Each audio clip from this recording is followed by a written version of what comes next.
Well, hi again, everybody. Welcome to another episode of 100 Yards of Football. I'm Harper LeBel, along with Vincent Turner and Joey Clinkscales. This is the 2026 NFL Draft Prospect Show. And today we're going to feature a wide receiver out of national champion Indiana. It's Omar Cooper Jr. He's a 6 foot, 199-pound wide receiver that has really impressed a lot of folks. And guys, he keeps moving up the chart for obvious reasons. He's got some things that he does, very talented. He's not the fastest guy out there, but boy, did he make a difference there for Indiana in the past year, 2025. And being a part of a national championship audience, you look at some of the talent, the skills, the ability, but he got to play in some of the biggest games of his life, and certainly those that would impress a lot of folks. Playing big in big games with the crowd bigger, the audience is amazing, all of the things that you would want. Not the biggest guy out there, but talk a little bit, Vincent, about what impressed you with Omar and what his ability at Indiana, being there for all of his career, has meant not only to him, the program, but for NFL scouts. I'm going to say this season, national champion, put up 69 receptions this year, 937 yards. He was a touchdown machine, had 13 touchdowns. I got a nickname for him this season. I call him the slot bully because he forced a lot of missed tackles this year. And think about this, too. He was a wide receiver that played big in big games. Can we say Penn State with that catch he had in the back of the end zone? That's what we call in the neighborhood special, elite. And most of all, what I love about him that I really didn't know, and watching a little film, like I said, I'm not the high-level scout like Mr. Clinkscales, but he got that nice route running ability. And I know Joey going to get a smile right here. Got a little bit like Tim McGee in him that ran them routes at Tennessee back in '85 across from Mr. Clinkscales. I love everything about this player. Make a long story short, physical, competitive, and he was one of the reasons Indiana won the national championship because he made plays on the outside. Back to you, Mr. LeBel. Yeah, there's a lot of really interesting things to look at, not just because he was on the national championship team, but give me some things that really stick out in your mind's eye, Joey, because you look at it from a very different perspective. You're looking at, how does he break down before he cuts? What are his abilities in terms of returning back to the quarterback with square shoulders, going up and getting those 50-50 balls? A lot of things that need to impress you and any other scout that's a part of it, a general manager, of course, and then coaches. What are some of the things that stick out in your mind's eye? Well, some of the things you really like about Omar Cooper Jr. is the fact that he is physically tough. He plays big in big games. He's uber competitive. And again, he plays more in the slot than outside as a true X or a Z receiver. They move him around to create different matchups. But he's shifty. I wouldn't call him an explosive player. I think he's got first level quickness. What I mean by that is he can make a guy miss if they're trying to tackle him. But you don't see him really running by people a whole lot from an explosive standpoint. Now, he made a lot of explosive plays.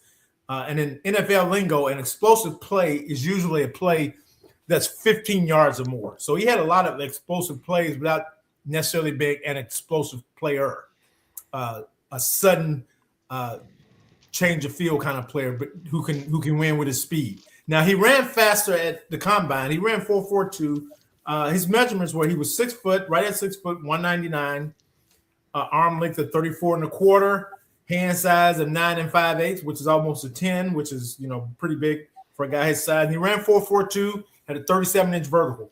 Those, if you watch him play, in my opinion, he ran faster than he plays, and sometimes that's a good thing, sometimes that's not a good thing. But I wouldn't say he was speed deficient by anything watching him play, but the 4.42 was a little faster than I expected him to run. So kudos to him for that. But he is tough. He's competitive. Every big play that Indiana needed and they came to him, he made that play. That tells you he had the trust of the quarterback, he had the trust of the offense coordinator and the head coach, and he continued to make play after play after play, and it didn't matter whether it was Oregon, it didn't matter if it was Ohio State, it didn't matter if it was Penn State, it didn't matter if it was Miami. Whoever you put in front of him, he made plays. So kudos to him. But he is a guy that does a good job in the routes that they ask him to run. He didn't run a lot of comebacks. I mean, the old day comebacks, that offense is not predicated that way with those routes, but the over routes, the contested routes, when someone's there, he wins for a guy his size, he wins a lot of 50-50 balls, which means in a contested situation, sometimes with guys hanging on him, he's still able to make the catch. A, because of his body position, and B, because he has big, strong hands. And you can watch him play, and he's a physical receiver for a guy that's only 6 foot tall. Because watching him play, I would have thought he was a tad under 6 foot tall, but he measured at 6 foot tall, which is great for him. And I think this guy will have a really good NFL career. I don't know if he'll be an all-star caliber player, but he'll have a good NFL career because he can catch the ball. He's tough. He's dependable. And those are the things you're looking for in your number 2, number 3 receiver. There's an interesting aspect of what Joey was saying, Vincent, that he had some big games early on. And, he played well against Western Michigan. They had games against Western Kentucky, some of your non-conference games. But as Joey mentioned, the Miami, the Ohio State, the Oregon game, for example, these are really important games. And he showed up, right? He's making catches, and he's really making a difference in keeping the sticks moving. How much of that do you think carries over from a emotional perspective where, I want to bring someone like that into camp with me. I want him to be able to be my third down guy and, as a rookie or a young guy, be a slot and do some damage and try to make some take advantage of a double team of our number 1 guy until we become something like that. Give me your perspective. I think it's going to be a problem. One thing that we didn't mention, he was good in the run game as a blocker too. Go back and look at the Rose Bowl against Alabama. He was blocking his you-know-what off. But I just like the young man. And like I just said, he a slot bully. You bring him into camp, you're going to know one thing about him. He can make plays. He going to do what it is to make the team win. Of course, he won the national championship. He got something else that I love about him too, as we say from the neighborhood. Elite contact balance.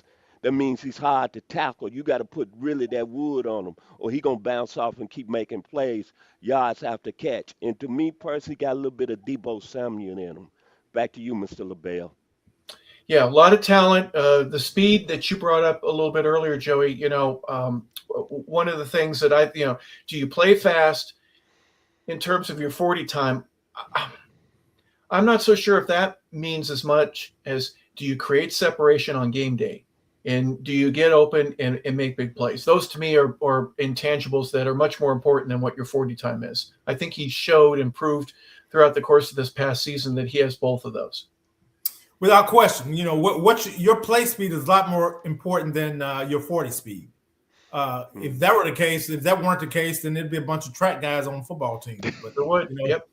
Once somebody hits you in the mouth once or twice, your play speed is what determines whether you're going to make it or not. I mean, it's not a lot of track guys who can get hit in the mouth a few times and still won't come across the middle. They'll tell the official, hey, there's a guy that crossed my lane. You stayed out of my lane. Yeah. Get him out of my lane, and I don't want to have to wear shoulder pads to run. Yeah, that speed won't help you because you're playing in a box per se. So it's not like you can take off running around a track. Yeah, I mean, you're in a confined area, so you can't run too far. But that being said, I really like this guy because of his competitive nature. You receiver coaches, GMs, everybody likes a guy that's really competitive, and he's a competitive blocker. He's a competitive pass catcher. He'll go across the middle and catch for you. With the game on the line, he's not afraid for his number to be called. It looked like he thrived in crucial situations when he performed his best when his best was needed. And those are the kind of players that you like. So I was pleasantly surprised. I knew about the 2 receivers at Indiana, and this guy is a real playmaker for that football team and for that quarterback. I mean, there were times when the quarterback, despite winning the Heisman and getting the accolades, especially in the first Oregon game, there were times the quarterback wasn't playing great, but he had these 2 receivers, especially Omar Cooper Jr., that they could depend on to make plays, and they made a lot of plays for the quarterback. They made the quarterback look good. talk a little bit about the importance of just, some guys are on a really good team and they're successful because they're on a really good team, and they are part of the reason why they're successful. There are a lot of guys that are really good players, but they're not on a great team, so they don't have those same opportunities. How much of that factors into the film study and when a final decision, if there's two guys, do you really want the one that won a national championship, or do you want the one that was on a team that finished 5-7 or something like that? What's the difference, Joey, if you don't mind me just following up with you on intangibles like that in terms of, where you're eventually going to end up and where you land as a player? Well, let me say this. I'll say this. So to answer your question, you would like, as a football player, as a competitor, you would like to be in a winning situation. Sure. Okay, because winning matters. I remember taking a guy with the 13th pick of the draft, I think, maybe the 12th pick of the draft, from University of South Carolina that was on an 0-12 football team. I took him in the first round. Oh, yeah. Yes, sir. His name is John Abraham. He probably will end up in the Hall of Fame.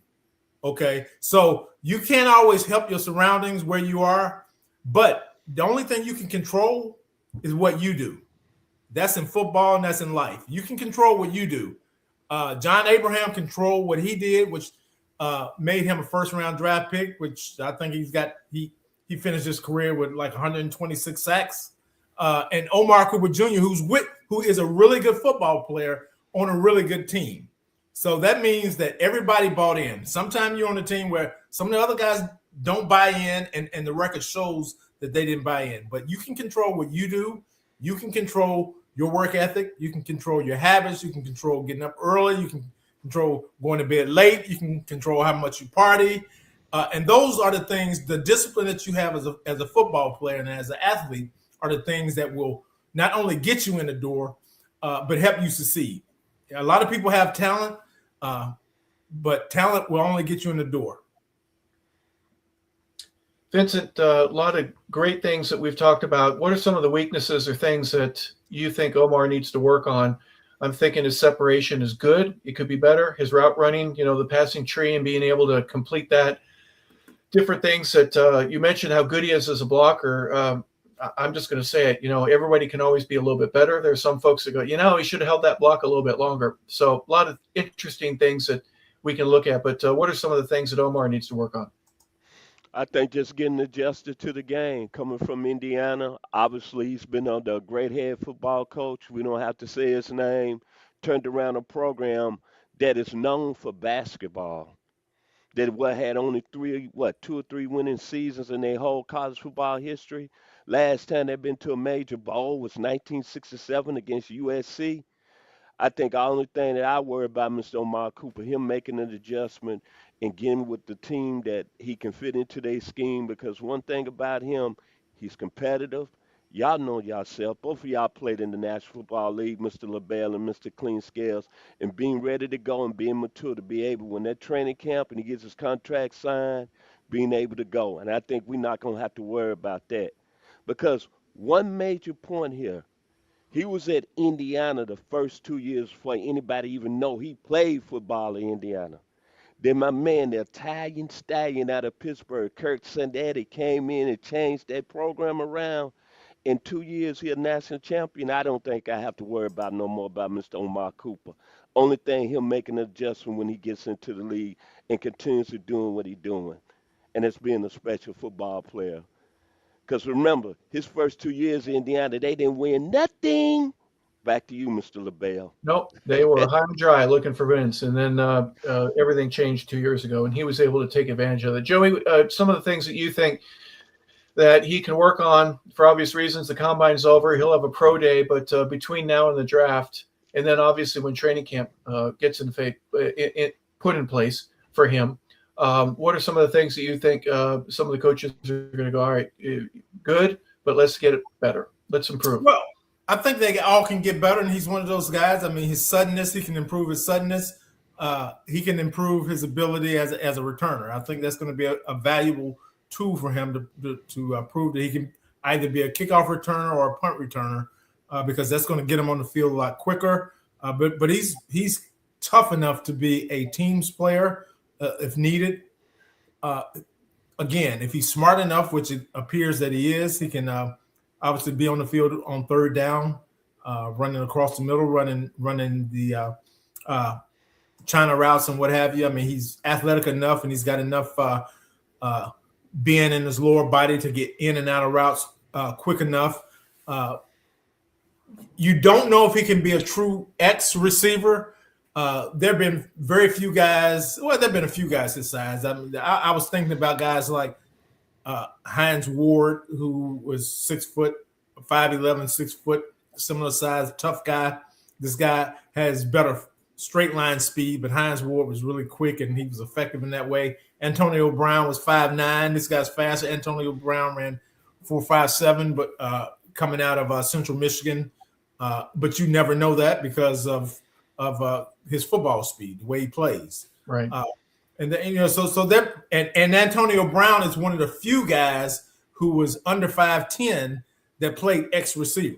The Steelers in that offense, he played X. They moved him around too, but he was primarily a Z receiver that's on the line. Usually a shorter guy, they will have in motion and doing different things. But I mean, he was just a unique football player from that standpoint. He had other issues, which he's always had, which is a topic for a mental health show, not a football show, but right. That's right here and there. But so there are receivers this size that can play that, but I think for Omar Cooper Jr., I mean, the more obviously the more you can do, the better. And I think he's gifted enough a football player to do that. Yeah, he's got a chance, ladies and gentlemen. He's 6 feet, right at 200 pounds, just a little bit under that. He ran a 4.42 40, which is enough to get people to turn their hips. And boy, he had a great season in 2025 there for Indiana. Obviously, as a national champion, that's a tremendous part of the success that Indiana has. And maybe they make a statue out of him someday. But for right now, he's just looking for a chance to play in the National Football League and get drafted. He's a junior out of Indianapolis, who got to play at Indiana after a previous stint at Toledo. So we wish him very well. For Joey Clinkscales, for Vincent Turner, I'm Harper LeBel saying thank you for tuning in, everybody. This has been 100 Yards of Football, the 2026 NFL Draft Prospect Show. We appreciate you being a part of the show. Please like and subscribe. Tell a friend so that we can grow the show. Thank you very much for tuning in, everybody. We hope